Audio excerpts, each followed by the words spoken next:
Hi, and welcome to the presentation on Unit 1 revision requirements. As you're watching this video, please feel free to pause the video and write down any key information either in your planner or anywhere else where you keep important information. So basic information about the test revisions. Revisions were initially due on the 13th. I pushed it back a week since we're starting about a week off. So they'll now be due on the 20th. Remember, there are no limits on the number of learning targets you can revise, but you can only revise each learning target once. So that means if you revise learning target 1.3 and you do not do well in your revision, that's it for learning target 1.3. Remember that only 80% of your revision grade will replace the grade on the test. Let's talk about the significance of that for a moment.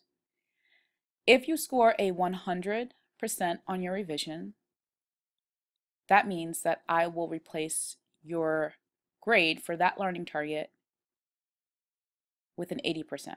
So 100% on the revision will give you an 80% in the grade book. Now, let's say you score an 80% on the revision. Again, I'm only taking 80% of 80%, which means in the grade book you will get a 64. That is not a passing score. So it's really important that when you are going to do revisions, if you're going to do revisions, that you are prepared for these revisions. This is going to take some work on your part, and this is why I'm giving you 3 weeks to do it. So in that vein, the requirements for the revisions, things you must do in order to be eligible, are things that will help you demonstrate to me that you are ready, and also to yourself that you are ready to do this revision and score 100% or close to 100% on the revision. Because again, even if you score an 80%, which demonstrates mastery, only 64 is going into the grade book. First one are the binder assignments, so notes organized in your binder, complete test corrections form, and provide evidence of practice. These are the 3 requirements to be eligible for revisions. I'm going to talk about each of these requirements. The first one being the notes organized in the binder. Instructions for this assignment was provided on Google Classroom. The original due date for this assignment was the 28th or the 29th of October. If for some reason you did not have your binder that day, or you were missing notes and so you failed the binder assignment, you have one more opportunity to turn this binder in to me for a grade, and that will be on Monday, the 2nd. I will give you a passing grade of 70% if everything is okay. If not, you will not pass, so you must make sure that you have everything and they are all organized. After Monday, I will not give any points, but this is still a requirement to be eligible for revision. So let's say you do not turn this binder in by Monday, and so now you have a 0 in your grade book. If you want to revise that learning target, you still need to turn this in. You still need to get your notes organized. And this is because the notes in your binder are what you're going to use to do the 3rd requirement, which is practice problems.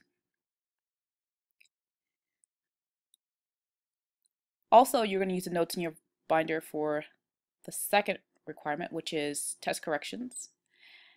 And I'll tell you about how you would use your notes for that in a moment. So first, let's go through some expectations. The first, you're only required to correct problems in the learning target that you want to revise, and only the problems that you answered incorrectly for that learning target. On the text correction form, you must identify and also explain your mistake and correct your mistake. So you provide the correct work, you're showing work evidence, or some sort of explanation. Let me talk about identifying mistakes. For some people, this can be tricky. So first off, the purpose of this is for you to know your error and avoid it in the future. And also, when you articulate what your error is, in addition to helping you memorize, hey, I shouldn't do that thing again, it also helps deepen your learning, particularly because you will likely be using academic vocab or using some sort of vocab or words that will help you recognize when you make that mistake or when you're about to make that mistake. So in identifying your mistake and explaining it, there are different types of mistakes. Your mistake could be a specific error, so you made a mistake on a specific step. For example, if I was combining like terms and I added the exponents or the powers, I would want to identify that my mistake was I added my exponents, but I should have kept them the same because I was adding terms. I'm now reinforcing this knowledge in my mind. So the next time I'm faced with a situation where I'm combining like terms and I'm either adding or subtracting terms, I know I'm going to keep my exponents. There are other errors that are a little bit more ambiguous. So it could be confusion or not knowing how to do something.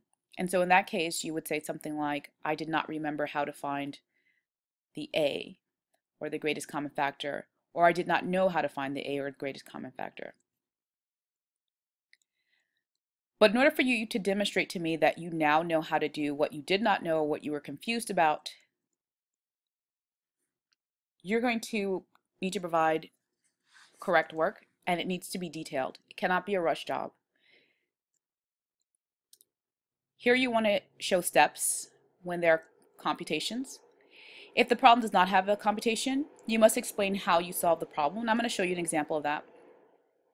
And be sure to include in your corrections sketches of the graphs or the data table. These sketches do not have to be perfect, but this may be what you're using to show me that you now know how to do a problem.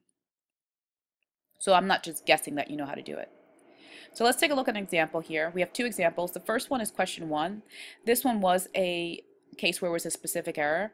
So the person identified my mistake was I distributed the power when I should have distributed the terms. Notice that they're using academic language. I know exactly what they're talking about, and you should as well. And then they're also demonstrating that in the example and showing how they distributed the power. So for this question, 3h plus 7 squared, they're showing that it does not equal 9h squared plus 49 because you do not distribute the power. In their correct work, the steps are not written out. They're not saying step 1, expand, etc. What they are showing is their work clearly identified. So they have 3h plus 7 squared, and they're setting that equal to 3h plus 7 times 3h plus 7. They now know that they're not distributing the power because when it's written this way, they are showing now that they're using the box methods, and this is multiplication. And so they're using the box method and they use it correctly. Then they take the terms that they get, or the products that they get from the box method, and they combine like terms, and then they box off their final answer. This is clearly showing that they now know what to do. For questions 7 and 8, this was a question where there was a data table and they had to evaluate, select things. They're now identifying what their mistake was, and in this case, this is a case where their mistake was they did not remember or did not know how to do something. And so they're explaining to me they did not remember that y equals 0 at the root and x equals 0 at the y-intercept. Okay, fine, but now they're really showing me what they know, and this is the important part. So they have their data table in here. They just wrote out the data table.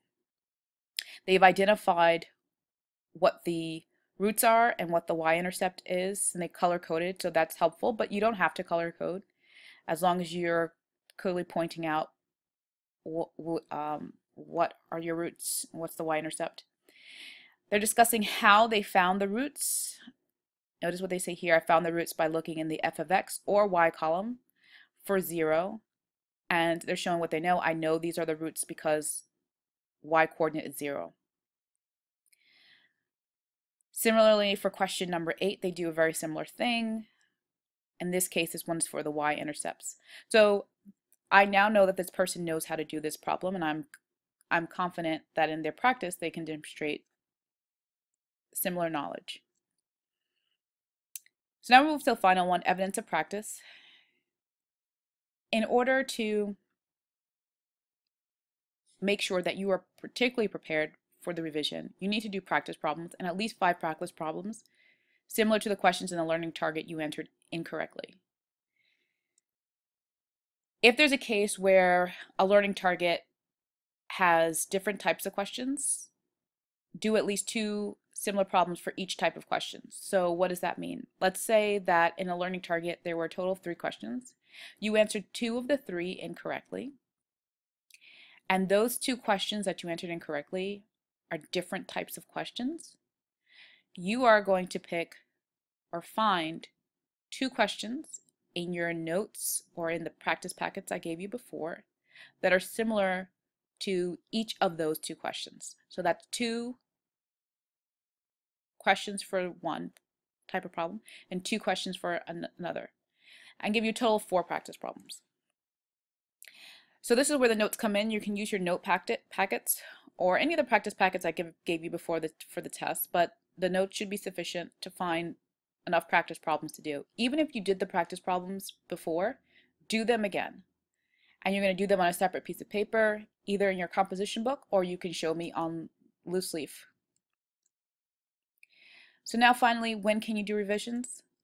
This is going to take at least 25 minutes, so make sure you have enough time and you can do it before school, lunch, or after school. You will not be allowed to come in to do a revision, start the revision, and then come back and finish. I want you to take 1 revision or even 2 revisions at a time, but I want to make sure you have ample time to finish it. And also come prepared to provide evidence. So your binding notes, you only have to show me that once. Either you showed me in class when I checked off your homework, or you're going to show me the day you do your revisions. You come in with your test corrections for that learning target you are revising, and also evidence of practice for that learning target. So I will just check those things off, and then I will hand you a revision, and then you can work on the revision. Remember, you have a total of 3 weeks plus a few days to prepare yourself for any of the revisions that you have to do. Some people have many revisions to do. 3 weeks should be ample time for you to prepare yourself. I really want you to come in prepared. Don't try to cram it in all in one night. Chunk it out. Chunk it out by doing the requirements maybe on separate days or doing a bit of each requirement before you come in for the revision. Hope you found this video helpful. Have a quality day.